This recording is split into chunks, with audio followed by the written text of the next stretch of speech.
Welcome to Heart Over Gold, the channel where love, kindness, and humanity shine brighter than any fortune. In today's story, Eleanor Carter believed her marriage to James Salazar, heir to the powerful Salazar empire, would protect her and their unborn child. But instead of love, she faced cruelty at the hands of the man she once trusted most. Broken and abandoned, Eleanor found an unexpected protector in Alejandro Salazar, James's father, and the ruthless CEO of the family empire. Outraged by his son's betrayal, Alejandro turned his power not against his daughter-in-law, but against his own blood, seeking justice for Eleanor in ways that would shake both family and business to their core. Don't forget to like, subscribe, and share your thoughts in the comments and keep up with our latest stories. Under the stark fluorescent lights of the hospital, meant to bring comfort, not despair, violence shattered the calm. James Torres struck his pregnant wife, and the sound of Eleanor's broken breath followed by a stifled cry froze the corridor. No one in Valencia General University Hospital could have foreseen how swiftly the tide would turn against him. Hours later, her father, Don Alejandro Torres, a powerful CEO, arrived, not with fists, but with the quiet force of influence and strategy. Every document he signed, every decision he made chipped away at James's world. The man who once stood at the top of his own arrogance would soon be dragged into ruin, his downfall entwined with the moment he lost his family. The hospital corridor gleamed in white, filled with the familiar smell of disinfectant, the squeak of supply carts, and the brisk steps of nurses. Outside, March festivities carried on, and faint bursts of firecrackers echoed like a heartbeat through the streets. In the waiting room, relatives sipped vending machine coffee and spoke casually about the weather. Inside a private room, Eleanor, Vega Morales, 7 months pregnant, lay with her hand resting protectively over her rounded belly.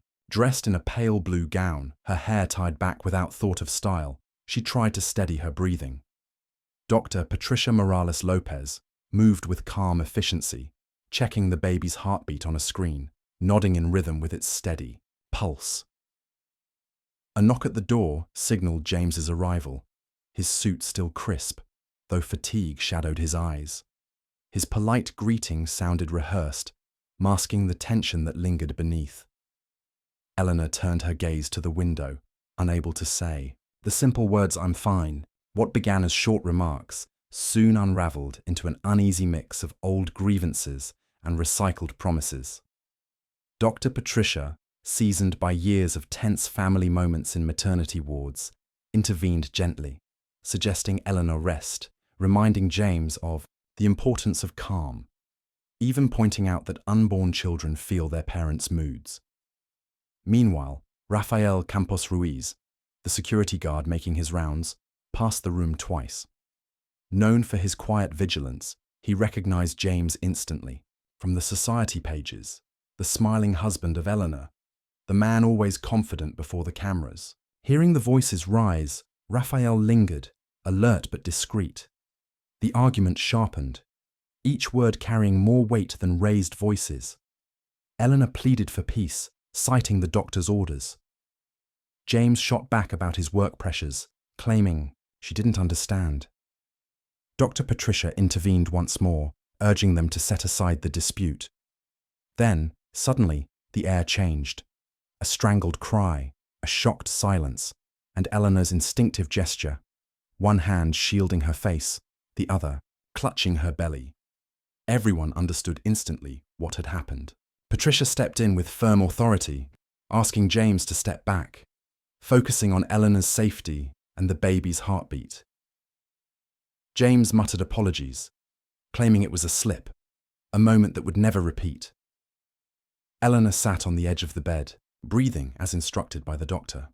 Raphael stayed in the hall, his instincts screaming that some alarms never ring out loud, but demand attention nonetheless. Nurses and patients passed by, their small conversations about buñuelos, flowers, phone calls to children, returning normalcy to the corridor.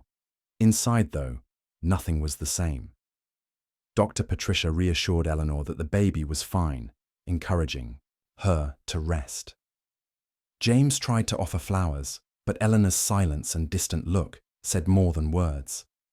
For the first time, she weighed his promises with clarity instead of excuses. She recalled her mother's warnings and her own wasted years of waiting for change that never came. As Eleanor focused on her breathing, Raphael quietly made a choice. Some gestures he knew mattered more than routine. Taking out a business card he had kept for years, he called Don Alejandro Torres directly. In Madrid, the CEO was in his glass-walled office overlooking the Castellana, sipping strong coffee and reviewing reports. Only a handful of people had his private number. When he answered, Raphael carefully described the morning's events. No exaggeration, no sugarcoating. Alejandro listened in silence, his thoughts drifting briefly to his late wife, Doña Cristina, who had once warned him of James's volatile nature.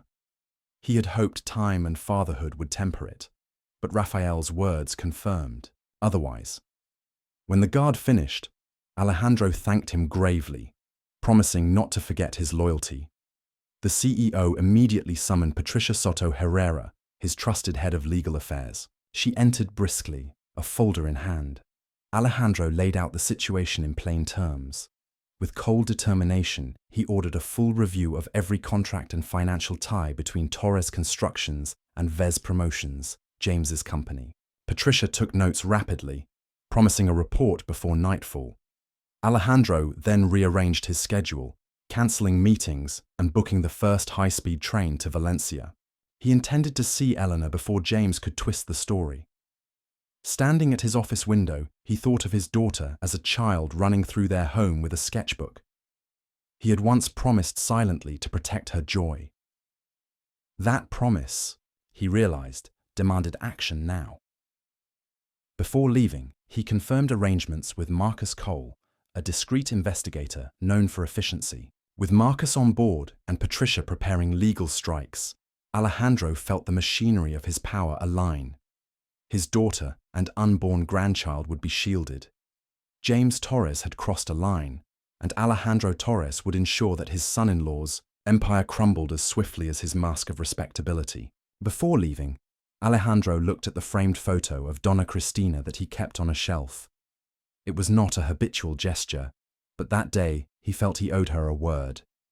He murmured something barely audible, a mix of recognition and apology, and closed the office door. In the elevator, he mentally reviewed the steps he would take in Valencia. He knew that the encounter with Eleanor had to be serene, that before any legal action, he had to assure her that she was not alone. The hard decisions would come later, when she was safe under his roof. The car drove through the center of Madrid, skirting the Plaza de Chile, and Alejandro observed the comings and goings of people. He thought that every life holds its own invisible battles.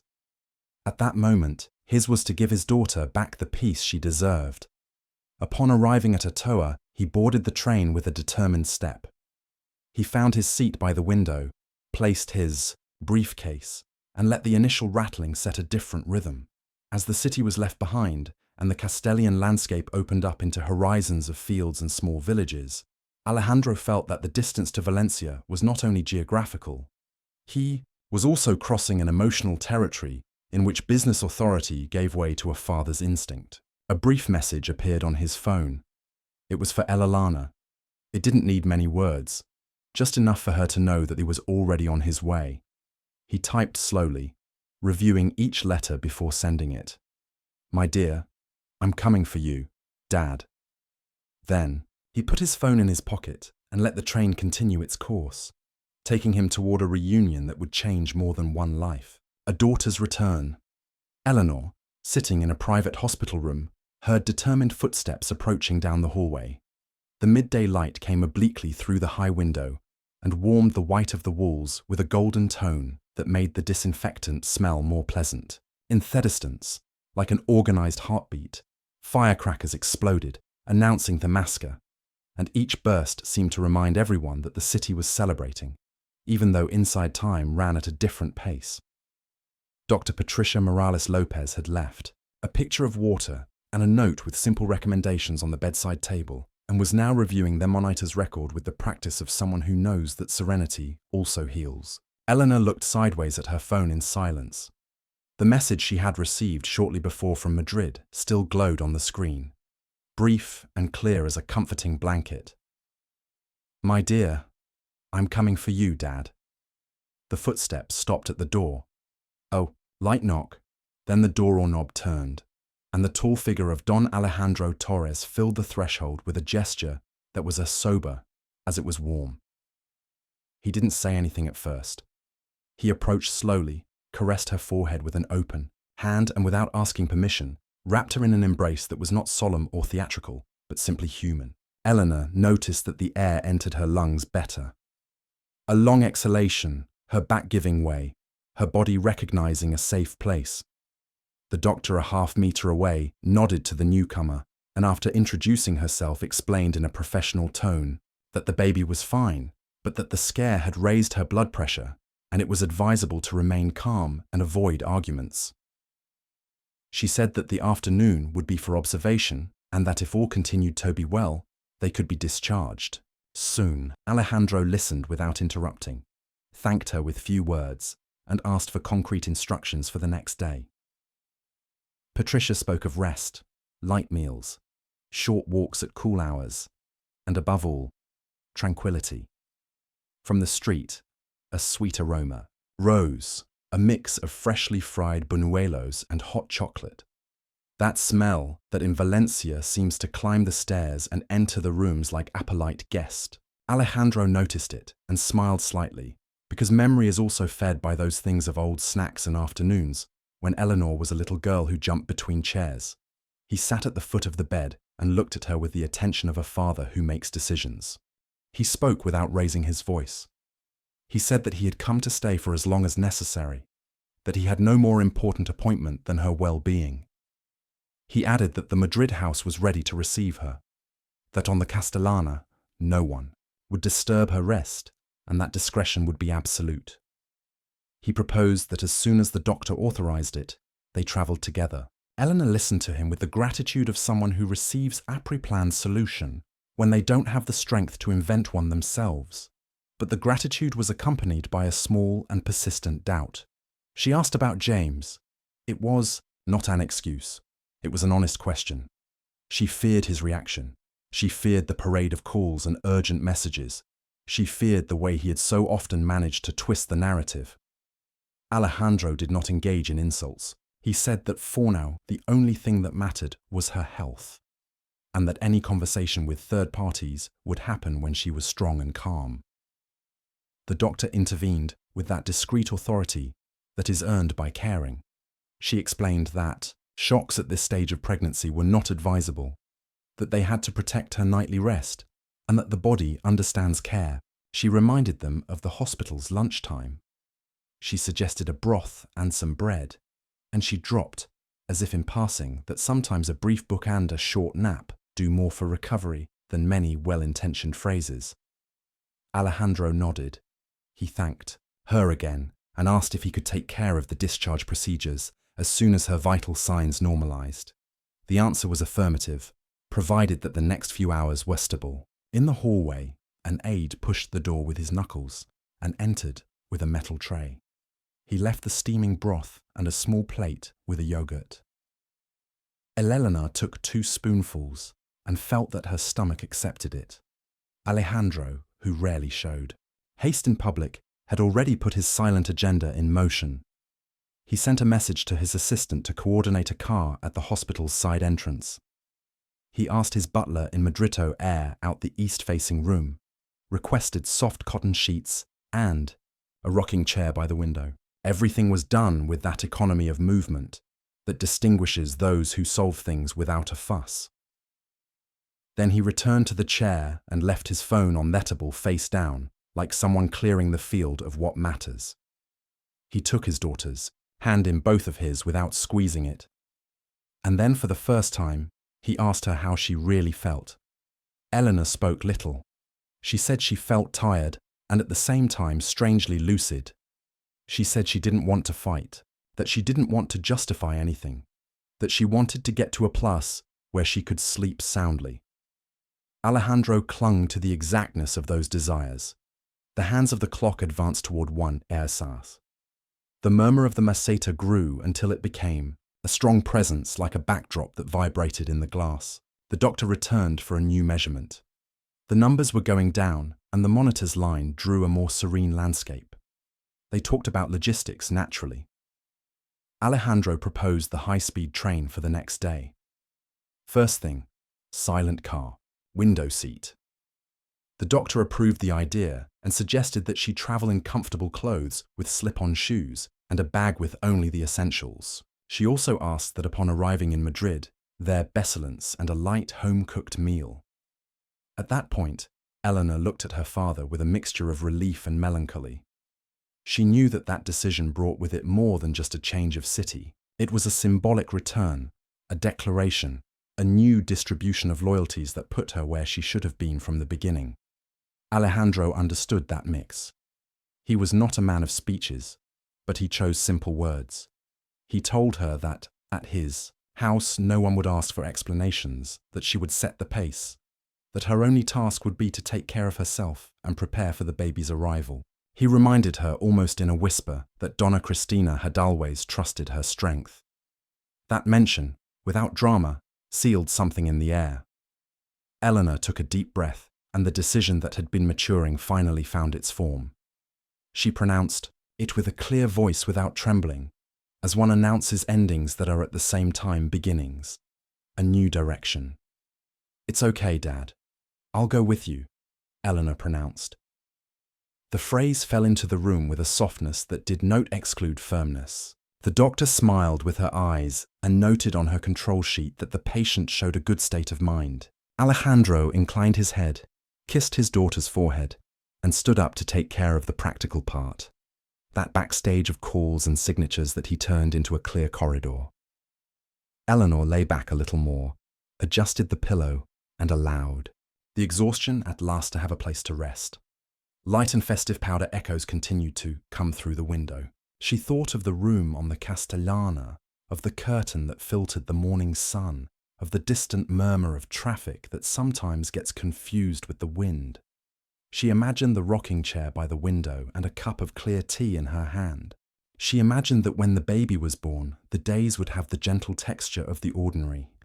The doctor left, promising to return later, and the aide quietly collected the tray. Alejandro from the hallway spoke with administration. He asked for discretion for their departure. He explained that they would use the side door to avoid being seen. He confirmed that if all continued to be well, they could leave at nightfall or first thing the next morning. A soft knock interrupted that planning. It was not the knock of someone who enters without thinking. It was the soft tap of someone preparing a scene. Eleanor turned her head toward the door, and without getting up, guessed the shadow. The heartbeat of the street continued its festive music, and the sweet aroma of chocolate suddenly seemed too cloying. Outside the room, James arrived with a bouquet of white roses and a rehearsed smile. In the hospital hallway, the murmur of voices mixed with the echo of hurried steps and the smell of disinfectant. When the door to the room opened, the figure of James Torres appeared, holding a bouquet of white roses. He smiled with a calculated gesture, too perfect for the occasion, and advanced with the security of someone who was used to their entrance changing the atmosphere. Eleanor saw him from the bed and her breathing tensed. Alejandro stood up from the chair and observed him with a serenity that contrasted with the newcomer's arrogance. Dr. Patricia remained in a corner, reviewing some reports, and looked up as she noticed the change in the emotional temperature of the room.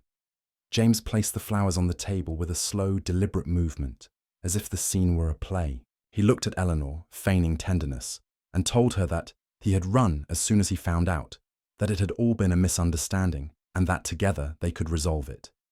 His words seemed soft, but in their tone was a command disguised as affection. Eleanor, still convalescing, felt the contradiction. A part of her remembered the days when James seemed to be everything she needed, but another more recent and clearer part could not ignore the nights of arguments and the feeling of living under surveillance. Alejandro did not intervene immediately. He observed, giving his daughter space to respond, although every muscle in his face was attentive to protecting her. The doctor, aware of her role, remained calm and reminded them that the patient needed rest. She suggested that the visit be brief and that they keep their voices low so as not to alter the baby's heart rate. James turned to her and condescended with a, "Of course, doctor," although a flash of impatience gleamed in his eyes. The atmosphere filled with a tension that could not be disguised with flowers or rehearsed smiles. From the window came the distant music of the follis, trumpets and drums that reminded everyone that in the city, the party continued regardless of private battles. Alejandro then decided to intervene. With a serene tone, he thanked James for the flowers and his concern, but clarified that at that moment, the priority was Eleanor's tranquility. He said that any conversation about the future should be held in a neutral place when she was recovered and without pressure. James smiled with his lips, but not with his eyes. He commented that the press was already speculating about their relationship, and that the best thing was to show a united front to avoid rumors. That reference to the outside world made Alejandro tense up. He reminded him that health is not measured in headlines, but in heartbeats and rest. The doctor corroborated his words with medical data and added that any alteration could have undesirable consequences. Eleanor listened in silence, but a determination was forming within her. She did not want the life or her sons to be negotiated based on headlines or appearances. The clock marked mid-afternoon. In the street, fireworks exploded, making the windows vibrate. Alejandro took his daughter's hand and asked her to think only about what made her feel safe. James took one more step closer, with a gesture of possession disguised as tenderness, and insisted that he was the man who should be by her side at that moment.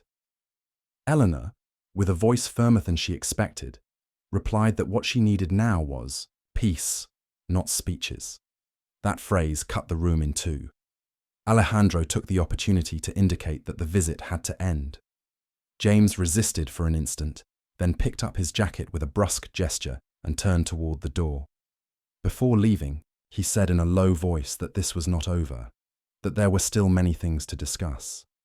The silence that followed was dense. Eleanor closed her eyes and took a deep breath, as if she wanted to expel the weight of that presence. The doctor approached and checked her vitals, which had risen slightly during the visit. She advised a moment of uninterrupted rest and promised to reinforce the instructions at the reception desk to limit access. Alejandro remained seated by her side in insolence until he noticed that his daughter's breathing was becoming regular again. Then he went out into the hallway to make a call. His low but firm voice ordered that a transfer be arranged for the next morning. He didn't want any more shocks. He preferred that Eleanor and the baby be in Madrid in a controlled and discreet environment. In the meantime, he also asked his assistant to contact a trusted lawyer. He was not seeking immediate conflict, but he knew it was prudent to prepare. Back in the room, he found Eleanor asleep with the bouquet of flowers on the table, still perfuming the air. Alejandro looked at it, and with a slow gesture moved it to the hallway, leaving it in a corner where it would soon go unnoticed. He sat down again and thought about everything that had been broken in his daughter's life. He remembered his late wife, Donna Cristina, and how she would have handled that moment with sweetness and firmness. He decided that that memory would be his guide. It was not about revenge or public battles. It was about accompanying Eleanor to a place where she could start over. The hours advanced, and the noise of the city waned. At some point, during the night, father and daughter shared a brief exchange of words before sleeping. She thanked him for being there, and he promised her that no matter what, she would never feel alone again. The next morning, it dawned clear. The intense blue sky of Valencia showed the coloured garlands that still hung in the streets after the night of celebration. The hospital resumed its routine, and Dr. Morales confirmed that Eleanor was fit to travel. Alejandro organised the trip with the precision of a clockmaker. Everything was planned: a discreet car, the high-speed train ticket, a minimal, trusted escort. Eleanor put on comfortable clothes and packed a few things in a bag. As she left through the side door of the hospital, she felt a mix of relief and fear for what was still pending. Alejandro accompanied her with a firm step. In his eyes, there was determination, but also the shadow of concern for the words that James had left hanging in the air. As the car drove away from the hospital, Eleanor rested her forehead against the glass and watched as the palm trees and buildings were left behind. She thought of Madrid, of the house on the Castellana, of the rocking chair by the window, and of the possibility of starting over. Alejandro, by her side, closed his eyes for an instant and prayed in silence for the peace to last. But he knew that the most difficult battle had not yet begun. That certainty became the secret he kept as he caressed his daughter's hand.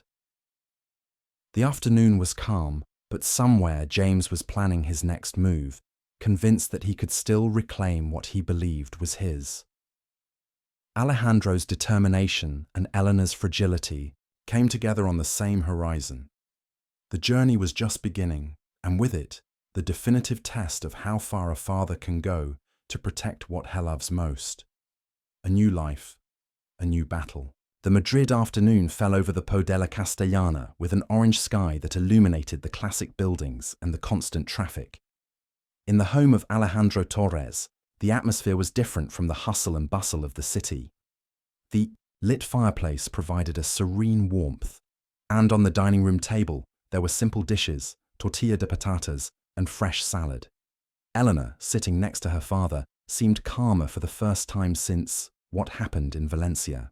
Her pregnancy was progressing normally, and Dr. Morales, who had agreed to stay in Madrid for a few days, supervised every detail of her recovery.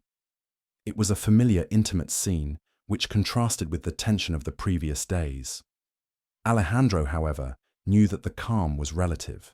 James's visit to the hospital had not been a closed chapter, but the prelude to new attempts. While they shared dinner, Alejandro spoke of the need to reinforce the security of the house. He did not do so in an alarming tone, but practically like someone preparing for a trip. Eleanor listened in silence with mixed feelings. On the one hand, she appreciated the protection. On the other, she did not want to feel like a prisoner in her own home. Patricia intervened gently, reminding them that the most important thing was emotional serenity. She said that a safe environment is built not only with locks, but also with trust. Alejandro nodded and promised himself not to fall into obsession. His daughter should not live in fear, but with hope. After dinner, Eleanor retired to her room, and Alejandro was left alone in the living room. He turned on the radio and let the notes of an old zarzua fill the space. He closed his eyes and thought about the future. He wondered if he would be able to guide his daughter toward a new life without repeating the mistakes of the past. Those silences that had once allowed his marriage to Donna Cristina to grow cold. The next day, a routine took shape. Eleanor ate breakfast of bread with tomato and café con leche on the terrace. Patricia took advantage of the mornings to take small walks with her through the gardens of the house. Alejandro, meanwhile, received reports in his office, reviewed legal documents, and talked with his trusted lawyer, Don Manuel Rivas. The strategy had to be clear. Ensure that any claim by James lacked a basis. To do this, Manuel needed to gather evidence of James's previous behavior, his shady business dealings, and his history of excesses. Alejandro was determined to act legally and transparently. He did not want clandestine revenge, justice. Manuel warned him that James was cunning and would probably try to approach Eleanor through indirect means, through mutual acquaintances, or even the press. Alejandro took a deep breath. He knew that the Torres last name was a magnet for journalists, but he set out to protect his daughter's privacy. The first test came faster than expected. One morning, as they were leaving a medical checkup, a photographer tried to get close to capture images of Eleanor. Alejandro reacted immediately. He ordered his driver to get them away and asked for discretion from the clinic. Eleanor, frightened, understood that her life had changed. She could no longer walk peacefully through the streets of Madrid without fear of being watched. That night, as they were having dinner in the dining room, Alejandro took her hand and told her that the most important thing was to protect her privacy. He promised that as long as he lived, Noon would use her as a media trophy. Elena smiled with gratitude, although a trace of melancholy could be seen in her eyes. She wanted to feel free again, not become a symbol of a dispute. At the same time, Patricia became more and more integrated into the family dynamic. Her presence was not only medical, but also human.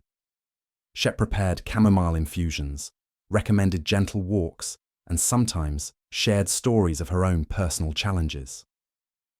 Eleanor began to confide in her, sharing thoughts that she did not dare to tell her father. She told her about the moments of tenderness that James had also had, how not everything had been darkness. Patricia listened without judgment and reminded her that recognizing the complexity of a person does not justify the harm. That conversation marked a change in Eleanor. She understood that she could remember the past without being trapped in it. Alejandro observed that evolution from a distance. He was happy to see his daughter less somber, although sometimes it hurt him that she shared confidences with someone else and not with him. Weeks passed, and the house became a refuge. Alejandro began to rediscover the value of small gestures. He prepared breakfasts. He read the newspaper aloud for his daughter and was surprised to enjoy simple conversations. The relationship between father and daughter was being repaired like an old fabric sewn with patience. One Sunday, in the middle of a quiet after-tea conversation, Alejandro confessed that he sometimes felt that life was offering him a second chance to be the father he hadn't always known how to be. Eleanor was moved and told him that despite everything, she had always felt his love, even in the silences. That exchange united them in a new, more mature way. It was not just a protective relationship. It was that of two adults who recognized each other in their fragilities. However, James's shadow was still present. One afternoon, Alejandro received an anonymous call that hinted at a possible legal move. There were no concrete details, just a warning. He hasn't given up. Alejandro hung up the phone with the serenity of someone who had expected it, but unease settled in his chest. He decided not to tell Eleanor immediately so as not to worry her. That night, he could barely sleep. He walked through the hallways of the house and stopped in front of the portrait of his deceased wife. He murmured a prayer, asking for strength. At dawn, with dark circles under his eyes, he went out into the garden and breathed the fresh Madrid air. He swore in silence that he would not allow anyone to break the peace his daughter was beginning to rebuild. Fate, however, had a different test prepared. Days later, during a routine visit to the clinic, they unexpectedly ran into a journalist known to the family. It was Laura Mendes, a veteran reporter who'd followed business news for years. Laura greeted them with respect, but her gaze fell on Eleanor with evident curiosity. Alejandro intervened quickly, explaining that they would not give statements and that everything should be kept in the private sphere. Laura accepted, although she let slip that the newspaper was interested in knowing the true story. That phrase was left hanging in the air. Alejandro understood that discretion was fragile and that public opinion could become a ruthless judge. He decided that the best defense was transparency. He agreed with Manuel, the lawyer, to prepare an official statement that would emphasize Eleanor's privacy and health as an absolute priority. The writing of the statement became a symbolic act. Alejandro wrote it with his own hand, with simple words and without embellishments. He said that the family was going through a delicate time and asked for respect.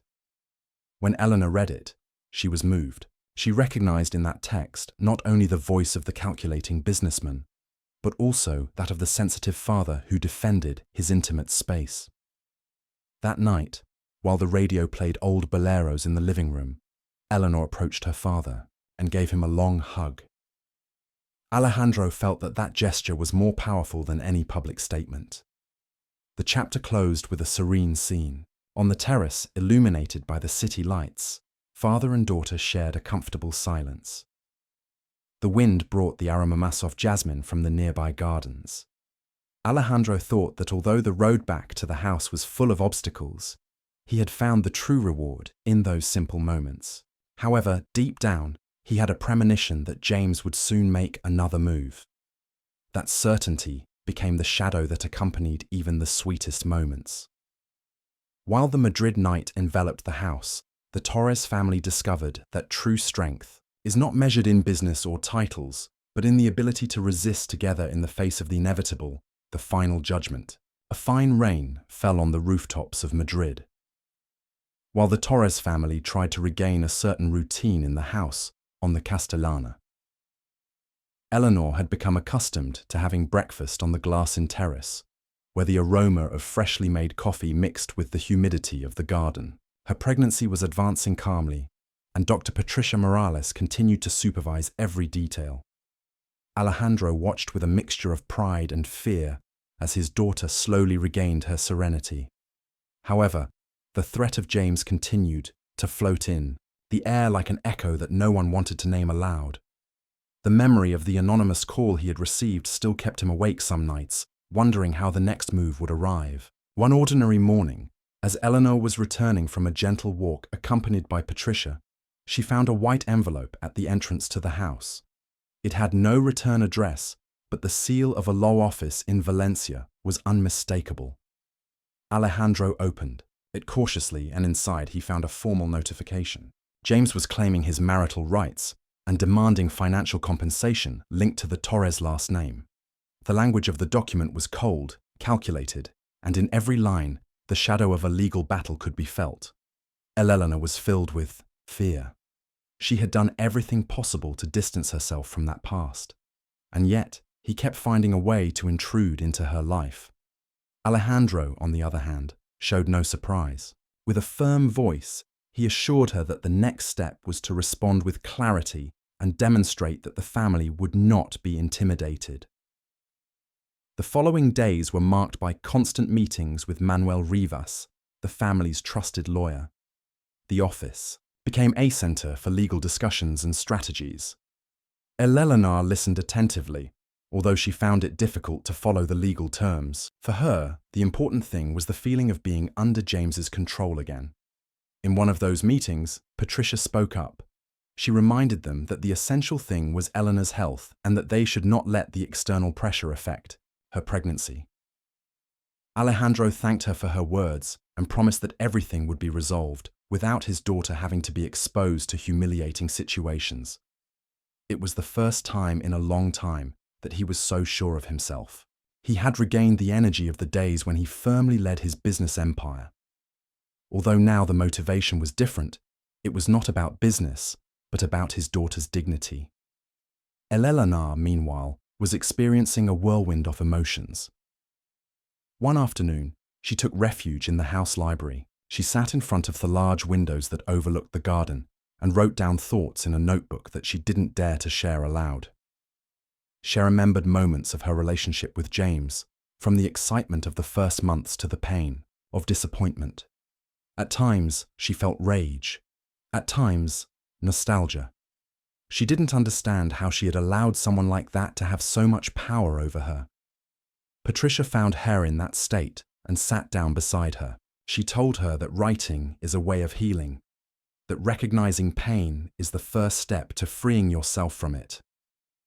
Eleanor smiled with tears in her eyes. She understood that her path to peace was not just about winning a lawsuit, but about regaining her self-confidence. The legal process advanced slowly, with documents going back and forth between offices in Madrid and Valencia. Alejandro made an effort to remain calm in front of his daughter, but in private, he was restless. One night, as he walked through the dimly lit living room, Patricia joined him in silence. Alejandro confessed that he feared he wouldn't have the strength to sustain all this. She reminded him that true strength is not in avoiding problems, but in facing them with dignity. Her words moved him more than he expected. It had been a long time since anyone had spoken to him with such frankness. Alejandro realized that he was not alone, that he had found in Patricia an ally, not only for his daughter's health, but also for his own emotional balance. The tension reached a climax when James appeared in person in Madrid. He did not do so in an aggressive way, but subtly. He showed up at the restaurant where Alejandro usually had lunch with some old colleagues. When he saw him, Alejandro felt a knot in his stomach. James, in an impeccable suit and with a calculated smile, approached his table and told him that sooner or later they would end up resolving everything in front of a judge. His words were not a direct attack, but a reminder that he was willing to go all the way. Alejandro looked him in the eye and calmly replied that the Torres family would not be manipulated. That brief exchange in the midst of their restaurant's hustle and bustle marked a before and after. The war was no longer a possibility, it was a certainty. That night back home, Alejandro decided to tell Eleanor what had happened. He did not want to hide the truth, although Heck knew it could worry her. Eleanor listened in silence and, surprisingly, showed serenity. She said that if James wanted to drag them into a lawsuit, then she was willing to face him. Alejandro looked at her with both pride and concern. He recognized in his daughter a courage that had been hidden until then. It was the beginning of a new stage. It was not just about defending herself, but about regaining the voice that James had taken from her for years. The atmosphere in the house changed after that conversation. Elena began to participate more actively in the meetings with Manuel. She asked questions, requested explanations, and wanted to understand every step. Alejandro watched with emotion as his daughter transformed. How the woman who once took refuge in silence now spoke with conviction. Patricia supported her in every decision, celebrating the small advances and reminding her that strength does not exclude vulnerability. It was a slow but constant process, like water that erodes stone. In the midst of this transformation, Alejandro allowed himself a moment of respite. One afternoon, he took Eleanor and Patricia for a walk in the rear row. They bought roasted chestnuts from a stand and sat near the pond. The fresh air and the laughter of the children running around returned the illusion of normalcy for a few hours. Eleanor felt free even though she knew that the legal battle was still to be fought. Alejandro, for his part, discovered that those simple moments were what truly gave meaning to life. It was not money or prestige, but the sincere company of those who stayed during difficult times. When they returned to the house, they found a new envelope in the mailbox. This time, there were no logos or recognizable signatures, just a handwritten phrase. "This is not over." Alejandro read it in silence and put it in his pocket. He didn't say anything to his daughter at that moment. He decided to wait, although deep down he understood that the calm was only a mirage. The conflict was far from resolved, and the next few weeks would test everything they had rebuilt. As he turned off the lights in the living room and went up to his room, Alejandro thought that the real challenge would not be to win a lawsuit, but to keep his daughter's hope intact in the midst of the storm, the final showdown. The city of Madrid awoke with a strange air of expectation. News of the lawsuit between the Torres family and James began to circulate in some discreet circles. And although Alejandro had tried to keep everything quiet, nothing could stop people's curiosity. In the house on the Castellana, breakfasts had become strategic meetings. Manuel Rivas arrived early with folders full of documents and explained the steps they would take in the Valencia courthouse. Eleanor, with her advanced pregnancy, tried to remain serene, although every word about deadlines and judges reminded her that she would soon have to publicly face her past. Patricia, always close by, watched over her health and repeated that the essential thing was not to let anxiety dominate her mood.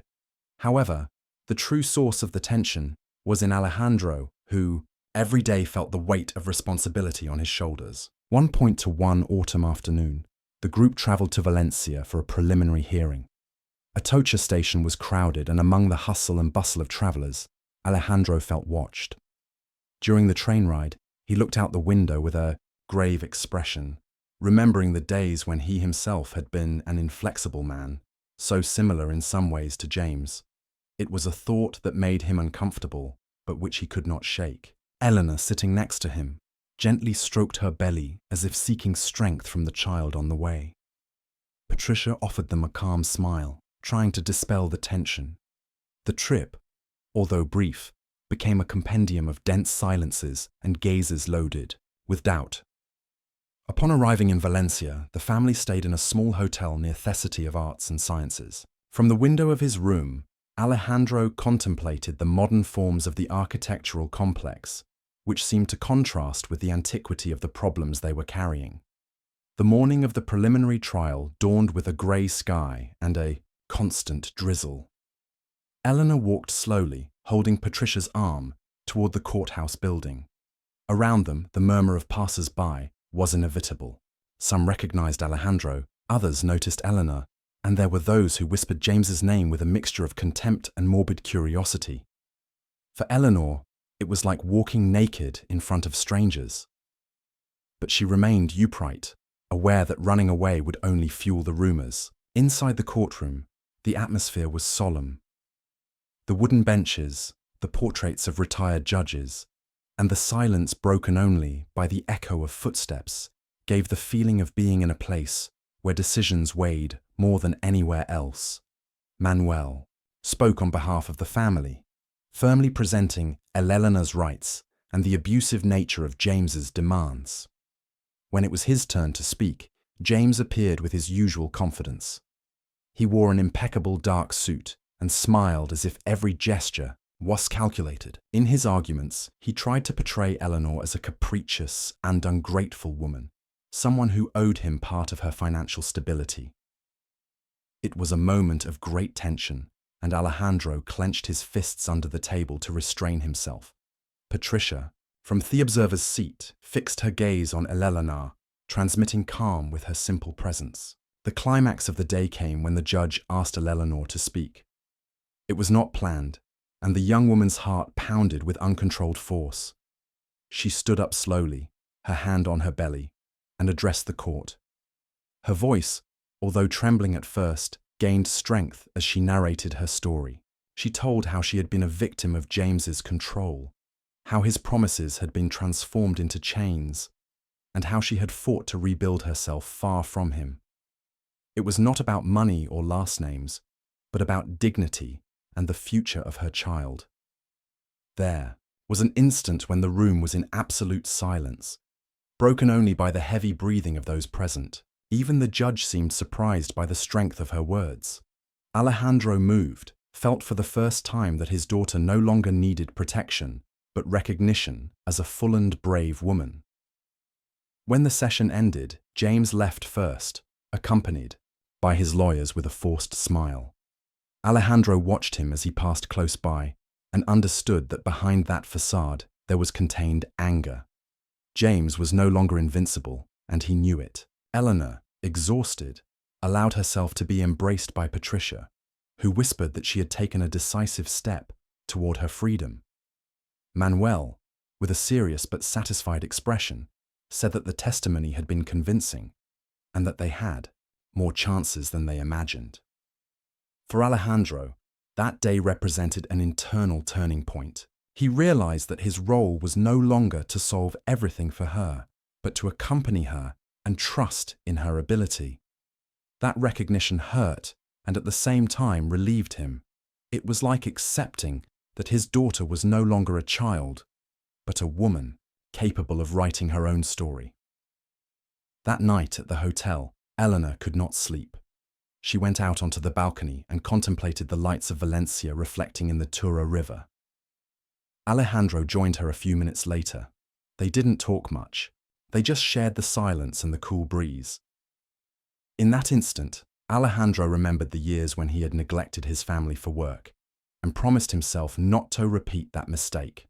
Eleanor, without looking at him, thanked him for having been there, but also told him gently that she would take the next step herself. Alejandro smiled with a quiet pride. He had waited a long time to hear those words. The following days were marked by headlines in some local newspapers. The Torres heiress faces her ex-husband in Valencia court. The comments varied, but between the lines, a new respect for Eleanor could be seen. In the Madrid house, upon returning, the routine seemed lighter, although the threat was still present. Patricia organized a small dinner with close friends to celebrate Eleanor's courage. They served paella and toasted with red wine from La Rioja. Amidst laughter and conversations, Eleanor allowed herself to enjoy for the first time in months. However, At the end of the evening, she found an unknown message on her phone. "You have no idea what's coming." It was James's voice, though disguised in words. The shock was inevitable, and she felt the cold on her back again. Alejandro received the news with contained anger, but decided not to respond immediately. Manuel advised him to save that message as evidence, and Patricia insisted that the important thing was to keep Eleanor calm. The night concluded with an ambivalent feeling. They had gained moral strength, but James's shadow still extended over them. As he went to bed, Alejandro understood that the legal battle would not be the only field of struggle. James, with his obsession, would look for cracks in the family's life. The real challenge was just beginning, and the next chapter would test not only Eleanor's resilience, but also the unity of everyone around her. A new horizon winter had arrived with its cold air to Madrid, and the streets of the Salamanca neighborhood were adorned with Christmas lights that hung from the balconies and were reflected in the shop windows. However, in Alejandro's house, there was no trace of celebration. The accumulated tension after the hearing in Valencia and the threatening messages from James kept everyone in a constant state of alert. Eleanor, closer and closer to giving birth, tried to show serenity, but fear silently hit her during the nights. Alejandro, aware of this danger, had reinforced the security of the house and held frequent meetings with Manuel to plan the legal strategy. Patricia, for her part, did everything possible to take care of Eleanor, preparing her chamomile infusions and telling her anecdotes from everyday life to distract her from the weight she carried in her heart. One afternoon, while they were sharing coffee in a living room in the Plaza Mayor, Manuel informed them that James had tried to use his influence with former business and political contacts. Although he no longer had the strength of yesteryear, he was still a dangerous man. Alejandro listened with a frown, feeling that each new revelation was another stone on his conscience. He had sworn to protect his daughter and his future grandson, but he understood that there were limits that did not depend only on his will. Eleanor intervened with a firm voice, assuring them that she was not willing to back down. She wanted her child to be born in an environment where fear did not reign, and, for that, she had to face every shadow of the past. Those words surprised everyone, as they spoke of a maturity and a strength that Eleanor had built step by step since her escape from James. The days passed slowly with meetings of lawyers, phone calls, and visits to notaries. One morning they received an official summons. The definitive trial would be held in 2 months. The announcement fell like a thunderclap. Alejandro felt a mixture of relief and fear because finally there would be a resolution, but also because he knew that James would try to deliver his final blow for accepting defeat.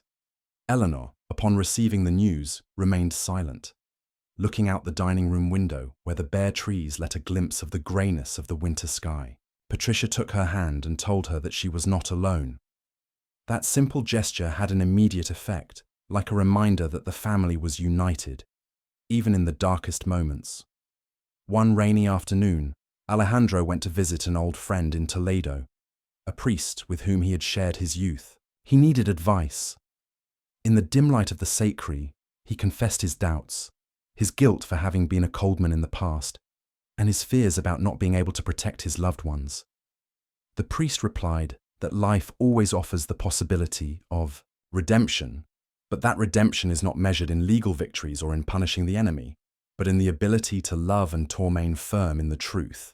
Alejandro returned to Madrid with a heart a little lighter, determined to accompany Eleanor with more patience and to trust more in the strength she had shown.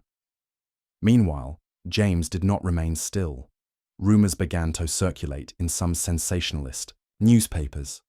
Columns hinted that Eleanor was seeking to enrich herself at the expense of a broken marriage, or that Alejandro was using his influence to manipulate justice.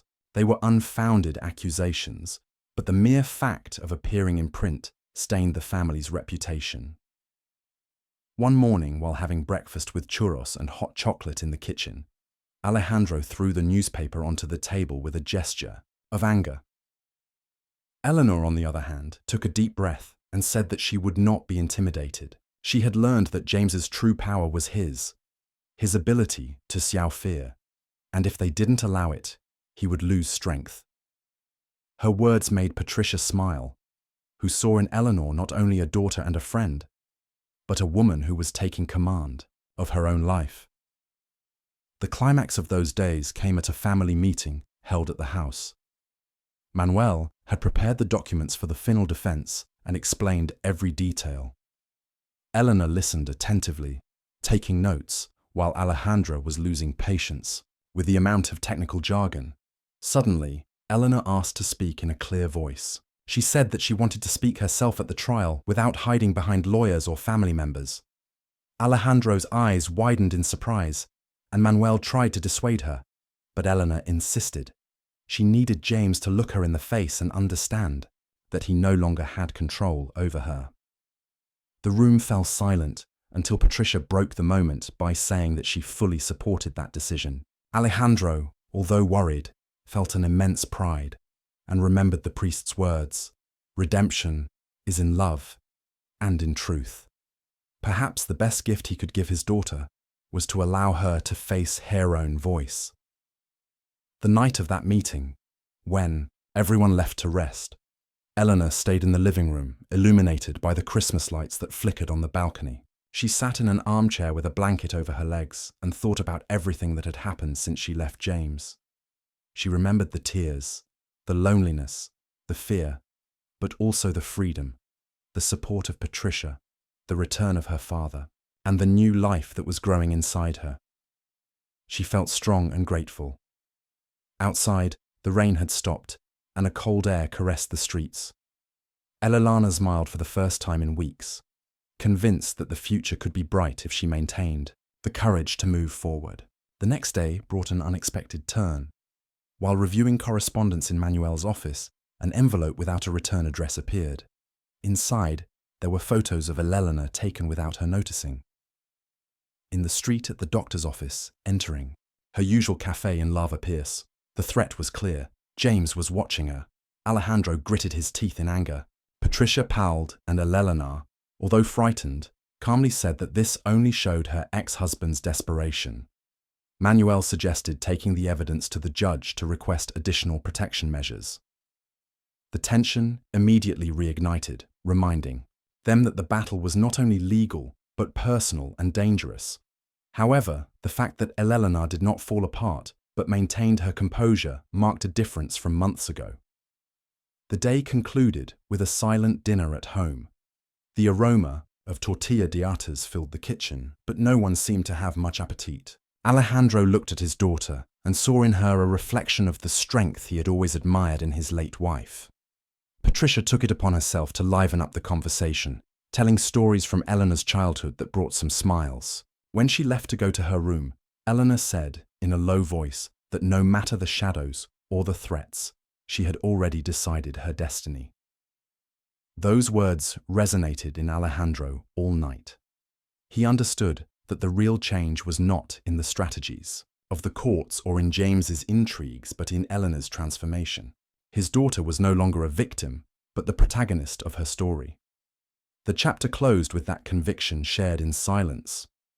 Outside, Madrid was dressed in lights and carols, and although the Torres family could not fully surrender to the Christmas spirit, there was a sense of hope in the air.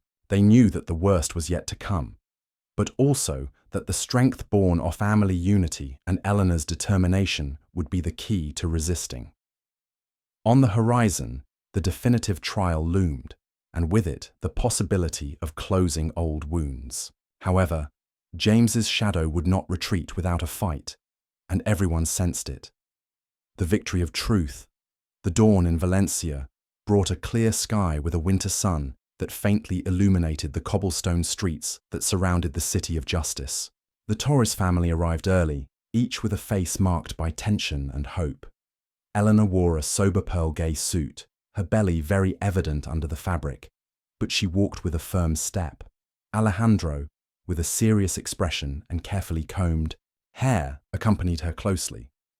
Patricia remained by her side, serene but attentive, while Manuel organized the final defense papers.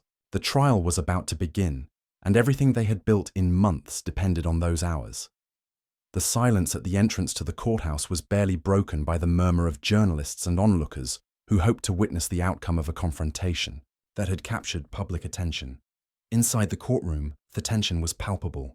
James was already there sitting with his lawyer, wearing an expensive suit, but with a face hardened by bitterness. When Eleanor entered, he looked up and a spark of anger crossed his eyes. She, on the other hand, remained calm and did not look away. She remembered every word she'd promised to say, every moment she had remade her life after so much pain. And now she felt she was in a position to speak her truth. The judge, a middle-aged man with a serious countenance, asked for silence and began the session. Alejandro took a deep breath while Patricia squeezed his arm discreetly, trying to transmit strength to him. James's lawyer opened with a speech full of accusations. He tried to present Eleanor as a manipulative woman who sought to take advantage of the situation, and Alejandro as a businessman who used his contacts to influence the process. Each word was a blow to the family's patience. But Manuel prepared, took notes, and remained serene. When it was the defense's turn, he clearly presented the facts. The years of psychological abuse and control exercised by James, the documented evidence of threats, and the surveillance to which Eleanor had been subjected. The room murmured at each revelation while the judge listened attentively. James, nervous, tapped his fingers on the table. The crucial moment came when Eleanor asked to speak. She stood up slowly, instinctively stroking her belly before addressing the stand. Her voice, although trembling at first, gained strength as she told her story. She narrated how she had escaped from a marriage that oppressed her, how she had rebuilt her life from scratch, how she'd found in her father and in Patricia a support that restored her confidence. She did not use words of hatred, but of dignity. She looked James directly in the eyes and told him that she was no longer afraid of him, that her child would be born free from the chains of the past. The room fell into a deep silence. Even some of the attendees, who'd come as mere onlookers, were moved by her statement. Alejandro felt tears burn in his eyes, and Patricia, moved, lowered her head to hide her emotion. James, enraged, asked to intervene. His lawyer tried to stop him, but he stood up and began to make incoherent accusations. He said that Eleanor had betrayed him, that Alejandro had manipulated everyone, that the press was against him. The judge asked him to calm down several times, but James lost control. His voice echoed in the room full of resentment, and for a moment he seemed to forget where he was. That loss of composure was watched with attention by the judge and those present. Alejandro clenched his fists, fearing that verbal explosion might escalate. But Manuel reassured him with a gesture. It was clear that James was showing his true colors in front of everyone. After that outburst, the session continued with the presentation of additional evidence. Photographs of the illegal surveillance, medical reports, and testimonies from neighbors who had witnessed scenes of verbal violence reinforced Eleanor's case. The judge announced a recess to deliberate on the admissibility of the evidence, and the room slowly emptied. Alejandro accompanied his daughter to a bench in the hallway where she sat exhausted but serene. Patricia handed her a bottle of water and caressed her shoulder. Eleanor, with a slight smile, assured them that no matter how much longer this lasted, she'd already said what she had been silent about for years. Alejandro, in silence, promised himself he would never fail her again. The recess ended, and everyone returned to their places. The judge, with a firm gesture, announced that all the evidence presented would be accepted, and that Eleanor's testimony would be considered a key piece. James Paul and his lawyer tried to maintain his composure, but it was clear that the scales were tipping. The day was drawing to a close, and the judge declared that the sentence would be handed down the next day after reviewing all the material again. That decision prolonged the wait, but it also made clear the importance of the case. The Torres family left the courtroom with a slow step, surrounded by cameras and microphones. Although Alejandro asked them not to make statements, they wanted to maintain calm at that decisive moment. The climax of the day came at the exit of the courthouse. As they were going down the stairs, James approached, escorted by his lawyer.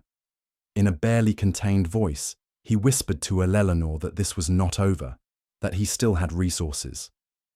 Eleanor looked at him without blinking and replied serenely that she was no longer afraid of him. Alejandro intervened immediately, placing himself between the two, and Manuel made a gesture to the security guards to separate the situation. It was a brief moment, but loaded with symbolism. James no longer had power over her. That firm look from Eleanor said it all. Patricia, observing the scene, felt that her friend had achieved a strength that she herself could not have imagined. Upon returning home, the atmosphere was different. Dinner took place in silence, with bowls of hot soup and freshly baked bread that they barely tasted. Each one was immersed in their thoughts. Alejandro reflected on how close they were to the outcome.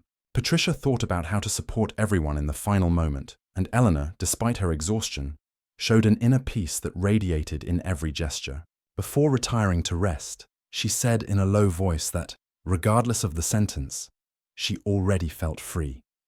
Those words echoed, filling the house, reminding them that the trial was only one part of the journey, and that the real battle was fought in the heart. The day closed with a solemn silence. Outside, Valencia was still vibrant with its nightlights and the murmur of the city. But inside that house, there was a different kind of calm, like the one that precedes a storm. The family knew that, the next day, everything could change forever.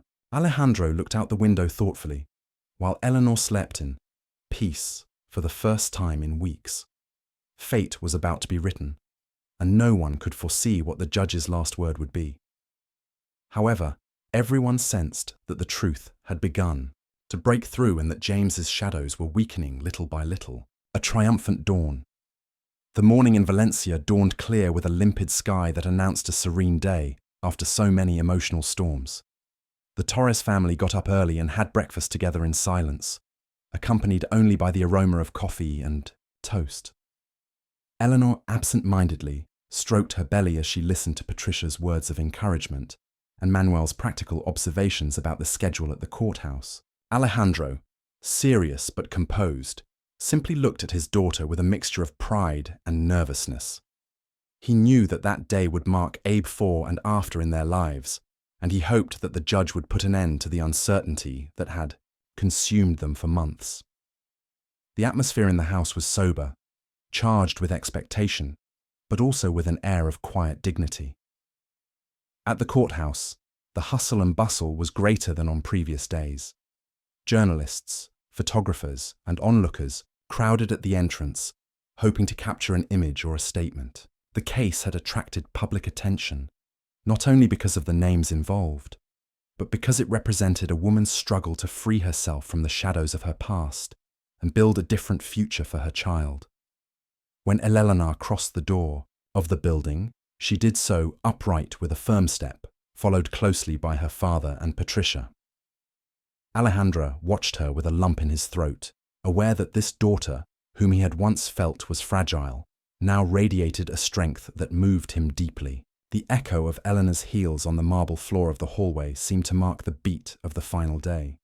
The room was full, and the judge appeared on time, asking for silence with a solemn gesture.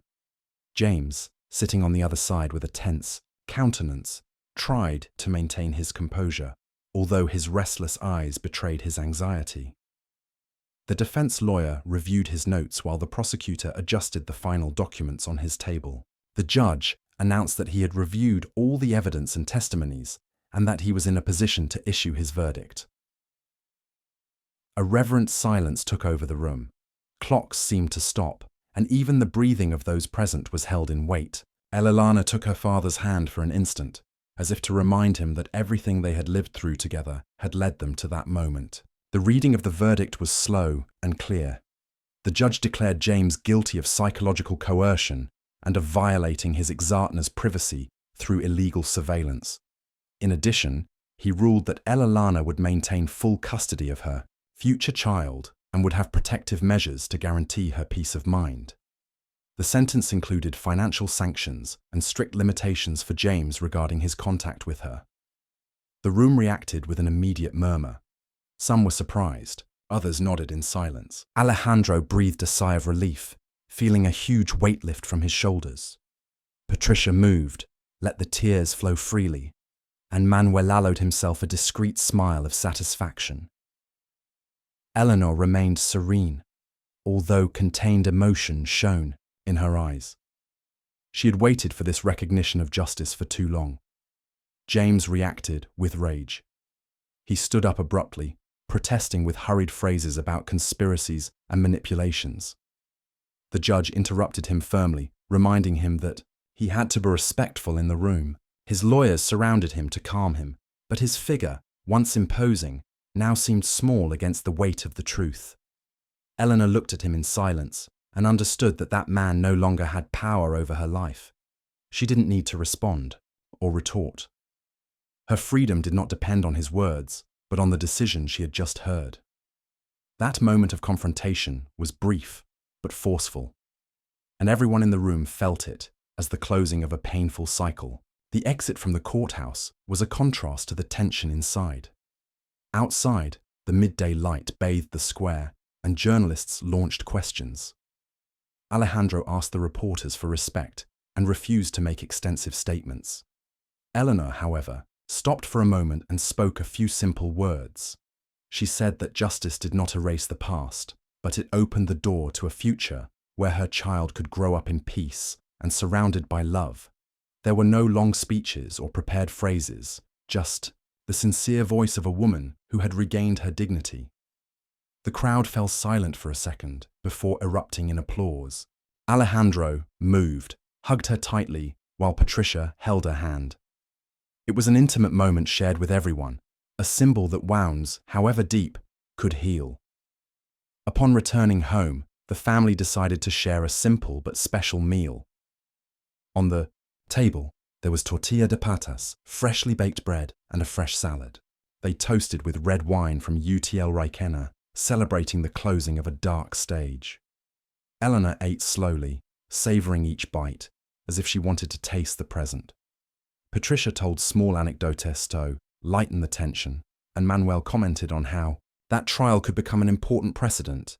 Alejandro watched everyone with a mixture of relief and gratitude, knowing that the most important thing was not the sign papers or the sentences, but the unity they had managed to maintain and strengthen. The afternoon passed calmly. Eleanor, tired, lay down on the sofa while listening to the radio. Outside, the city's hustle and bustle continued. But inside the house, peace reigned. Alejandro approached his daughter and told her that he was proud of her courage. She, with a serene smile, replied that she would not have done it without his support. Father and daughter shared a silence loaded with meaning, wordlessly recognizing the long road they had traveled and the opportunity for a new beginning. Patricia, from the kitchen, watched them tenderly, understanding that she had been a witness to a transformation that went beyond a legal process. As night fell, they went for a walk together through the illuminated streets of Valencia. The city vibrated with its usual life, but for them, every corner seemed different. They passed by a church where bells were ringing and stopped in a small square to sit under the orange trees. The aroma of orange blossoms permeated the air, and the dim lights created a cozy atmosphere. Eleanor, leaning on her father's shoulder, murmured that now she could truly breathe. Alejandro replied that life always gives second chances, and that the important thing was to take advantage of them with gratitude. In that instant, the future opened up before them, like a bright horizon. The emotional climax of the day came when Alejandro, in a low voice, confessed to his daughter that he feared losing her many times, but that now he understood that she was stronger than he'd ever imagined. Eleanor, with contained tears, told him that she had inherited that strength from him. They hugged for a long time under the complicit gaze of Patricia and Manuel, who remained nearby in silence. That hug not only symbolized the judicial victory, but also family reconciliation, forgiveness, and the promise of a shared tomorrow. Wound of the past was left behind, and what remained was the certainty that together they could face any adversity. The day ended with the family gathered on the house terrace, contemplating the distant lights of the port and listening to the murmur of the sea. They toasted one more time. This time, not for the sentence or for the triumph, but for life itself and for the strength that had kept them united. Eleanor lay back with tranquility, aware that that night she would sleep in peace, with no shadows to haunt her. Alejandro sighed deeply, grateful for the opportunity to see his daughter free and hopeful. Patricia and Manuel exchanged a complicit smile, knowing that the path continued, but now with a clear horizon. Thus, under the starry sky of Valencia, the story of pain and redemption found its closure. It was not a fairy tale ending, but the conclusion of a real struggle full of tears and lessons, of silences and words. Eleanor knew that there were still challenges, but also that she had regained something invaluable, trust in herself and in the family that accompanied her. And while the night wind gently caressed the balconies, everyone understood that what they had lived would be etched not as a wound, but as a luminous scar that would always remind them of the importance of justice, of love, and of shared strength. Interactive elements prompting question.